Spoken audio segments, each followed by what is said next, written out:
Hello everybody, this is Jonathan, and in this video I just want to do an introduction about ReactOS and basically how to install ReactOS. So ReactOS is basically a free and open source operating system that was designed to replace Windows. And there may be guys wondering, oh my god, I can replace Windows and no longer pay for it as it's free to install. Well guys, probably should still pay for Windows. And the reason for this is because firstly it's still an alpha and it uses Wine. And if you guys don't know what Wine is, then I'm going to explain to you right now what is Wine. So Wine is basically a program which allows you to be able to run Windows games and Windows softwares within the operating system, which is not Windows. So for example, if you're using Linux, they may want to use Proton or Wine to be able to run some games or Linux Windows software, so that way on Linux it can run. But for disadvantage is that it's not perfect and that it may have some glitches and that it may have some software stability with it. So for example, it may not even work at all. But the upside of a Wine is that it actually allows you to run like older games such as The Sims 3. So if you guys basically want to run some games around Linux, then you guys can indeed do now, as its Wine has gotten better and better and better, but it still has issues. And this is why it's the downside as well. So yeah, all that Wine does, if you guys want to know the advanced parts of it, is that all it does is convert it. So for example, we'll have an exe file, then you use Wine, and all that does is exe file is being converted into a Linux file, onto a FreeBSD file, and so on. So it's going to make it into a FreeBSD or Linux executable from being a Windows executable. So all it does is convert it from being a Windows executable to being a Linux executable, or FreeBSD, or in our case ReactOS executable.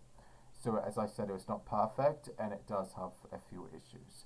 So all that ReactOS is made for is to replace Windows and allows you to basically run Windows games and softwares with a software called Wine. Okay, let's get started, shall we?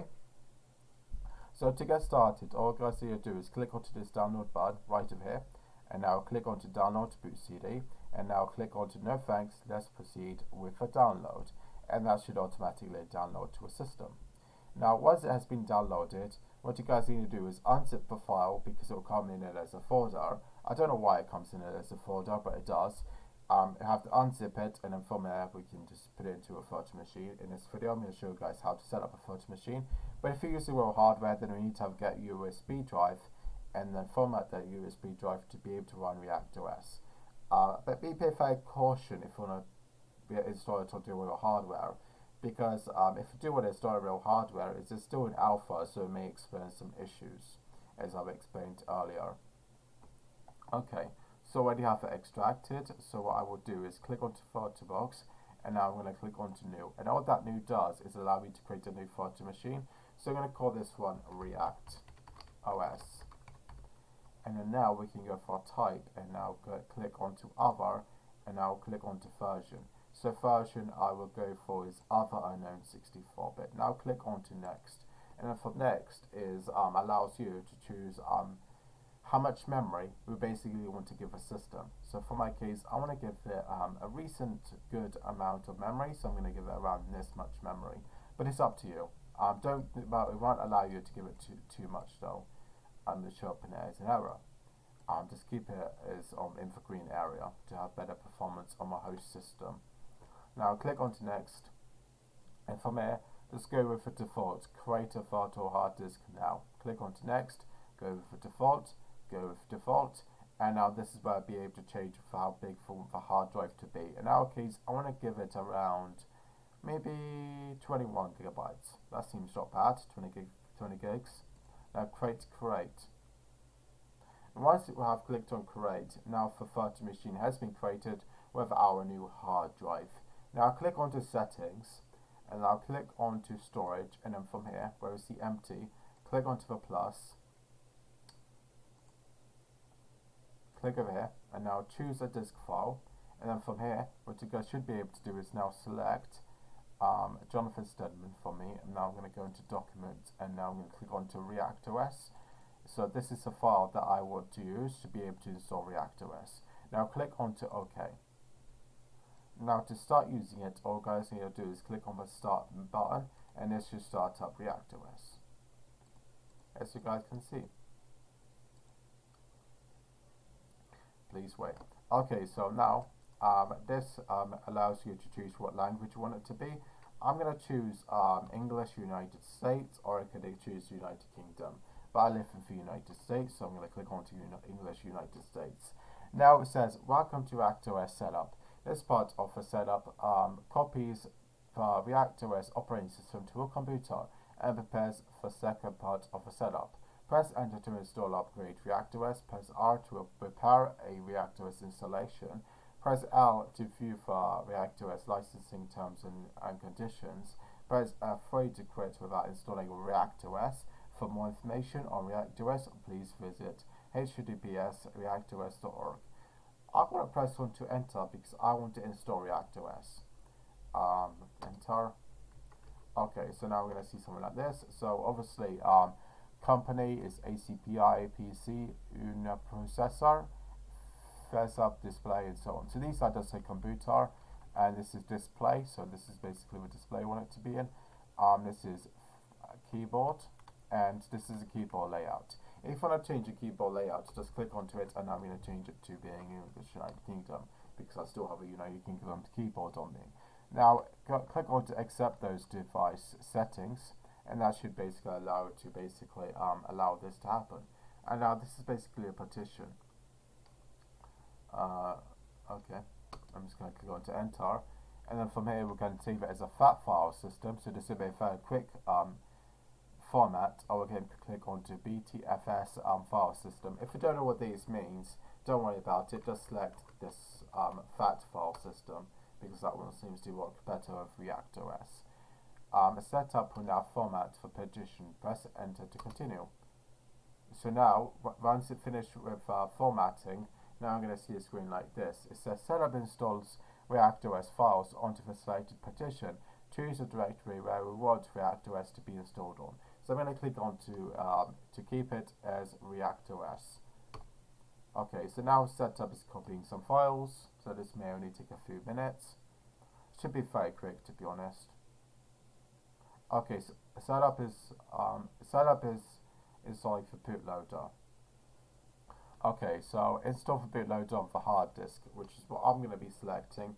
But you guys can also select the VBR as well, but I'm going to be selecting the top one. The basic components of ReactOS has been installed successfully.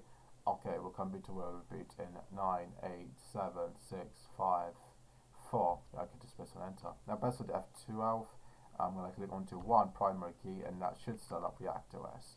Please select operating system to start, and then you can select ReactOS, and from there it should start loading.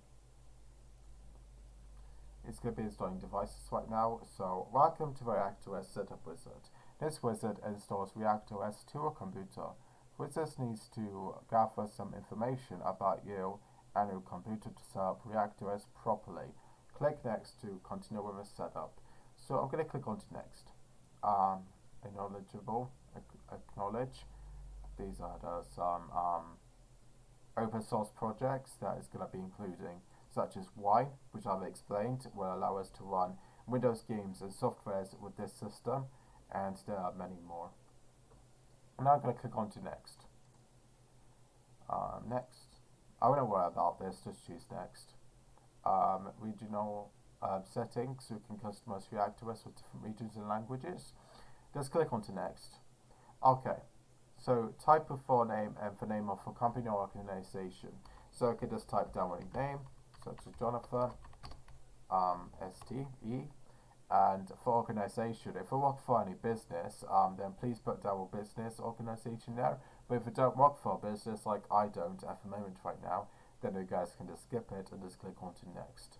Okay, so once I've wrote down next, we can now give it a computer name. But because it acts more like Windows, it's obviously going to show up like this random stuff over here, same as it does on Windows. But I would just want to keep it as default. Okay. So now this is really important. So this will allow you to be able to add in a password to be able to use some estimator access. So for example, if you want to write any changes to the system, then we will need to write down a password to confirm it, and this is used as a security reason. So for my case, I will enter for 123 password, just to kind of show you guys how to do it. So we just click onto it and just type down any password we want. Okay, now click on to next, and then from here we can set up a date and time. I'll keep it the same because it's the date and time it is in America. Now click on to next, and then from here we're going to be able to change our appearance. So this is a classic appearance. As you guys can see, it looks like for old Windows. Or we can go for something like Windows Fizzer sort of look, or we can go for Windows 7 sort of look. So if you really like Windows 7 as much as I did, then please go for Windows 7 look, or we can go for something like Windows 10. But I hate Windows 10. If you like Windows 10, I'm sorry, but I don't like Windows 10. Windows 7 was always the best, but Windows 10 is a math for me. I always liked Windows 7. Windows, if you're watching this video, bring back Windows 7. Okay, now I'm going to select the Windows 7 theme, and now I'm going to click on to next. And now, obviously, it's going to show up the network settings, so typical settings are fine. Just click on to next, and now this computer will not be part of a work group, so it's just click on to next, and now it's going to set up some stuff. Completing for Reactor OS setup. Wizard has successfully completed Reactor OS setup. When it finishes, our computer will restart. We can just click on to finish. So it's shutting down right now. If you press on F12, click on to 1, click on to Reactor OS, as you guys will see, the system is now going to be booted up, as you guys can see. And now as you guys going to see the screen that says do hardware wizard, just click on to cancel. It doesn't do anything, it just shows up an error. But as you guys can see, now the system is now working as you want it to. We can go to the start menu, we can open up some softwares that it comes with. Start says setup, we can click onto these games such as Wine Mine, so you can play this Wine Mine if you really wanted to. Which I really am bad at this game. I keep on getting blown up. But if you guys want to play Wine Mine, then please feel free to play this game. So as you guys can see, what we have done is that we were able to install Reactor OS successfully. In the next video, I'm going to show you guys how to basically do some basic stuff within Reactor OS. I think in the next episode, I'll probably just show you guys how to change the resolution and how to install the virtual machine drivers. So yeah, this is what I will do in the next video, is to show you guys how to install virtual machine drivers, so that way you guys can see it through screen. And then after that, I'll probably just go through how to install and how to update the system. I don't think we can update Reactor OS, but I'll probably just go through like the file system and stuff like that. So I'm going to go through the basics to begin with of using Reactor OS to doing something advanced. The basics like exploring the file system, how to make a new file, how to make a new file, and blah blah blah. So it's going through the basics of how to use a system, including installing like softwares and games, and then going to something more advanced, such as using a command prompt to basically to be able to do what you want it to do. So command prompt is like a terminal within Linux. We'll have to write down some text-based commands to be able to tell the computer what to do. So this is going to be a little bit more on the advanced side of things. But firstly, I would go from basics to advanced of how to use Reactor OS. And as you guys may be wondering, will I still be doing videos about HackerOS? And yes, I will still be doing videos on HackerOS. I just want to do a mixture of different types of operating systems and teach you guys how to basically use them. Anyway guys, thanks so much for watching this video, and I'll see you all guys in the next one. Bye bye. Also please like and subscribe, and I'll see you guys in the next one.